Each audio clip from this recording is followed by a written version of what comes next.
ಹೌದು, ಅದನ್ನು ಗಮನಿಸಿದ್ದಾರೆ. SIT ಅದನ್ನು ಗಮನಿಸಿದ್ದಾರೆ. ಅದಕ್ಕೆ ಸಂದರ್ಭ ಬಂದಾಗ ಅದು ಅವ್ರನ್ನ ಕರೆದು ಕೇಳಬೇಕಾ ಇಲ್ಲ ಅವರಿಗೆ ಇಗ್ನೋರ್ ಮಾಡಬೇಕಾ, that they will decide. SIT will decide. Sir, ಒಂದೇ ಕುಟುಂಬದ ವಿರುದ್ಧ ಇಷ್ಟು ಬರ್ತಾ ಇರೋದು ರಾಜಕೀಯ ಷಡ್ಯಂತ್ರ ಅಂತ ರೇವಣ್ಣ ಅವರು ಹೇಳಿದರೆ, HD ಕುಮಾರಸ್ವಾಮಿ ಅವರೇ ಸ್ವತಃ ಸೂರಜ್ ರೇವಣ್ಣ ಅವರು ಹೇಳಿದ್ರು ಸರ್. ನೋಡ್ರಿ, ಇನ್ಸಿಡೆಂಟ್ಸ್ ಆಗಿರೋದು ಒಪ್ತೀರಾ ನೀವು? ಅಲ್ಲಲ್ಲ, ನೀವು ಒಪ್ತೀರಾ? ಮತ್ತೆ ಒಪ್ಪಲ್ಲ ಅಲ್ವಾ?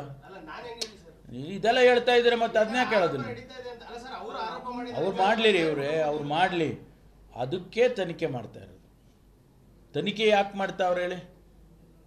ಅವ್ರು ಹೇಳಿದ್ದು, ಇವ್ರು ಹೇಳಿದ್ದು, ನಾನು ಹೇಳಿದ್ದು, ಮತ್ತೊಬ್ರು ಹೇಳಿದ್ದು ಪ್ರಶ್ನೆ ಅಲ್ಲ. ತನಿಖೆ ಆದಮೇಲೆ ಸತ್ಯಾಸತ್ಯತೆ ಗೊತ್ತಾಗಬೇಕು, ಅದಕ್ಕೋಸ್ಕರ ಮಾಡ್ತಾ ಇದ್ದಾರೆ. ಇಲ್ಲಿ ಯಾವ ರಾಜಕೀಯದ ಷಡ್ಯಂತ್ರ ಇಲ್ಲ. I totally deny it.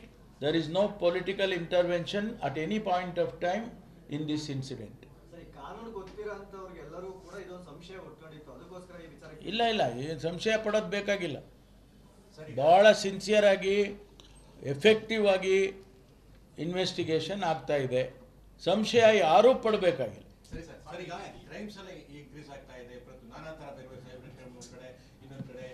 ಮೊನ್ನೆ ಒಂದು ಗನ್ ಶಾಟ್ ಆಗಿ ವೆಪನ್ ಕೂಡ ಪಬ್ಲಿಕ್ ಅಲ್ಲಿ ವೆಪನ್ ಸಿಕ್ಕಿದೆ ಸರ್. ಒಬ್ಬ ಬಿಸ್ನೆಸ್ ಮ್ಯಾನ್ ಅದನ್ನು ಕ್ಯಾರಿ ಮಾಡ್ತಾನೆ. ಇದೆಲ್ಲ ನೋಡಿದ್ರೆ ಎಲ್ಲೋ ಒಂದ್ ಕಡೆ ಲೋ ಆಫೀಸರ್ಗಳಲ್ಲಿ ನೆಕ್ಸಸ್ ಬಿಟ್ವೀನ್ ದಿ ಮಿಸ್ಟೆನ್ಸ್ ಅಥವಾ ಏನೋ ಆ ಥರ ಏನಾದರೂ ಕಾರಣಗಳು ನಿಮ್ಮ ಗಮನಕ್ಕೆ ಬಂದಿದೆ? ಆ ರೀತಿ ಏನು ಕಾಣ್ತಾ ಇಲ್ಲ. ಭಯ ಇಲ್ದೇನೆ ಅವರ ನೋಡಿ, ನಾನು ನಿಮಗೆ ಸಂಖ್ಯೆನೂ ಕೊಡ್ಬೋದು. ಎಷ್ಟು ಜನರಿಗೆ ಗುಂಡು ಹಾಕಿದ್ದೀವಿ ಕಾಲಿಗೆ, ಲೆಕ್ಕ ಇಲ್ಲದಷ್ಟು ಜನರಿಗೆ ಕಾಲಿಗೆ ಗುಂಡು ಹಾಕಿದ್ದೀವಿ. ಯಾವತ್ತು ಕರ್ನಾಟಕದಲ್ಲಿ ಯಾವತ್ತೂ ಕೂಡ ಹಿಂದೆ ಯಾವತ್ತೂ ಕೂಡ ಆ ರೀತಿ ನಡೀತಾ ಇರಲಿಲ್ಲ. ಯಾಕೆ ಅಂತಂದರೆ ನಾವು ಅವ್ರನ್ನ ಹೇಗಾದರೂ ಮಾಡಿ ಅವ್ರನ್ನ ಹಿಡಿಬೇಕು, ಅವ್ರನ್ನ ಕಾನೂನು ಚೌಕಟ್ಟಿಗೆ ತರಬೇಕು ಅಂಥೇಳಿ ಪೊಲೀಸ್ನವರು ಕಾಲಿಗೆ ಗುಂಡು ಹೊಡೆಯೋದನ್ನು ಕೂಡ ಮಾಡಿದ್ದಾರೆ. ಯಾವ ಮುಲಾಜು ಇಲ್ಲದೆ ಮಾಡಿದ್ದಾರೆ. ತಪ್ಪಿಸ್ಕೊಂಡು ಹೋಗೋರಿಗೆ. ತಪ್ಪಿಸ್ಕೊಂಡು ಹೋಗೋರಿಗೆ.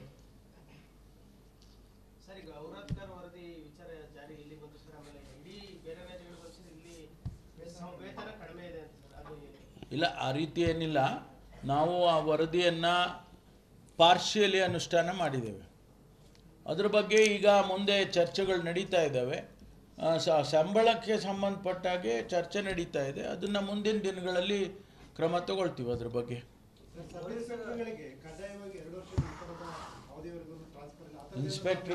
ಇನ್ಸ್ಪೆಕ್ಟ್ರಿಂದ ನೆಕ್ಸ್ಟ್ ಮೇಲೆ ಆದಷ್ಟು ಬೇಗ ಬರುತ್ತೆ. ನೋಡಿ, ಈಗೇನಿದೆ, ಈಗ ಅದು ಇನ್ನೂ ಎಫೆಕ್ಟಿವ್ ಕೊಟ್ಟಿಲ್ಲ.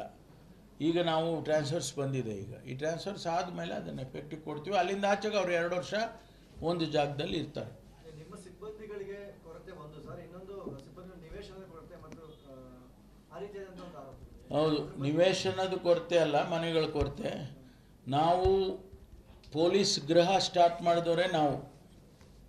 ನಮ್ಮಲ್ಲಿ ಈಗಾಗಲೇ 10,000ಕ್ಕೂ ಹೆಚ್ಚು ಮನೆಗಳನ್ನು ಕಟ್ಟಿದ್ದೇವೆ ನಮ್ಮ ಪೀರಿಯಡಲ್ಲಿ. ಇನ್ನೂ ಅದು ಕಂಟಿನ್ಯೂ ಆಗಿ ನಡೀತಾನೇ ಇದೆ. ಪ್ರತಿ ವರ್ಷ 1,000 2,000 ಕಟ್ಕೊಂಡು ಹೋಗ್ತಾ ಇದ್ದೀವಿ. 40%ಗೆ ಹೌಸಿಂಗ್ ಬಂದಿದೆ. ಈಗ ನಮ್ಮ ಇರುವ ಸಿಬ್ಬಂದಿಯಲ್ಲಿ 40% ಪೊಲೀಸ್ನವರಿಗೆ ಮನೆಗಳನ್ನು ಕಟ್ಟಿಕೊಟ್ಟಿದ್ದಾರೆ.